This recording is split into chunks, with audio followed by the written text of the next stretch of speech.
Hello. Welcome to Workplace Violence, Awareness and Prevention. My name is Memo Mendes. And I'm Kit Goldman. Thank you so much for joining us. This is an overview to help you recognize the warning signs of workplace violence and give you practical steps for prevention and response. Violence can occur in workplaces large and small, across all sectors, private and public. And statistics show that workers are at greater risk if they work in healthcare. Now, Memo and I are professional actors as well as workplace experts. So after we lay out key information for you, we're going to perform a dramatic episode showing potential signs of workplace violence. That's going to give you a chance to practice with this information. You know, most people have pretty good internal alarms, but there are obstacles to taking action when those alarms go off, such as aversion to conflict. You know, Kit, after an incident of workplace violence occurs, oftentimes people say things like, hey, we never saw it coming. That's right. But then it's investigated, and sure enough, there were warning signs. Now, while we all know human behavior is not necessarily predictable, there are clear warning signs that should raise red flags and grab our attention.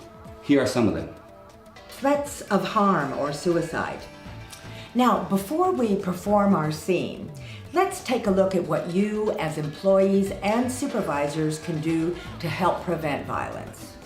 Employees, if you feel threatened, immediately remove yourself from the situation and speak with someone in management. Okay, supervisors. Your organization has a legal obligation to create and maintain a safe work environment. And as leaders, you have to ensure that that obligation is met. Let's look at what you need to do. Make sure employees know procedures regarding threats and emergencies. Look, if you are confronted with someone who's potentially violent, here are some tips to help you keep the situation from escalating. Act calm. Okay, let's bring this information to life right now by peeking in on a fictional organization.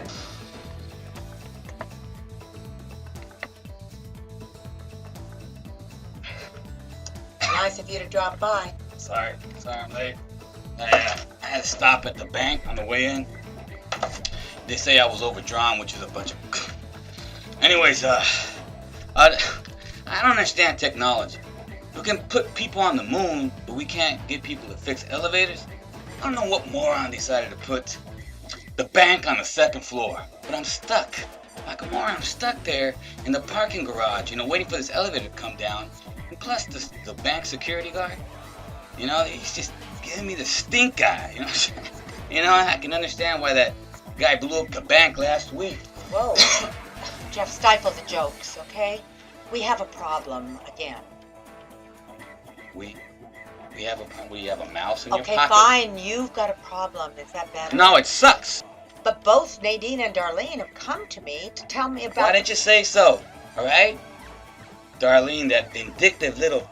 The threat is completely unacceptable. We have no tolerance here, zero tolerance for violence or threats of violence here. I think you know that. All right, that cannot happen again.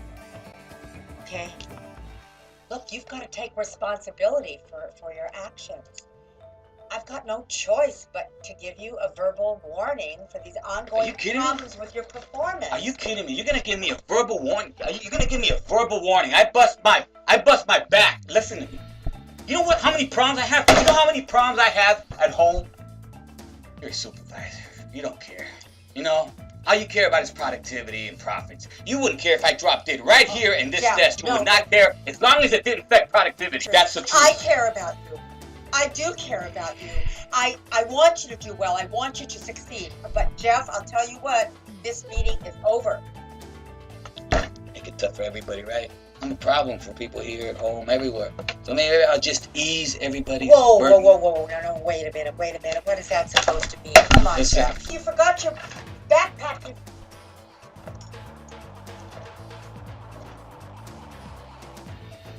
Okay, as Jeff, did I display any warning signs of potential violence? What do you think, Kit? Definitely. Were there any indications about possible alcohol and drug abuse? Sure. What was very troubling was your fascination with those violent websites and that threatening phone call to Nadine. that comment you made at the end about easing everybody's burden, was that a veiled suicide threat? It could have been.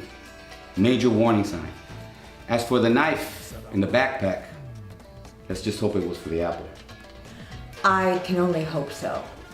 Okay, let's take a look at how I, as Jeff's supervisor, and his co-workers did in handling these warning signs of potential violence. Supervisors, if you were dealing with this incident, what would you need to do to follow up? You need to immediately document using observable, objective, factual information. As you can see, your action and response to the warning signs of potential violence can have a tremendous impact on the safety of your workplace. We hope you never have to heed the warning signs of violence in your workplace. But should they arise, we hope you're going to recognize them and take action to protect yourself and your team from the tragedy of workplace violence. Thank you so much for joining us. Stay safe.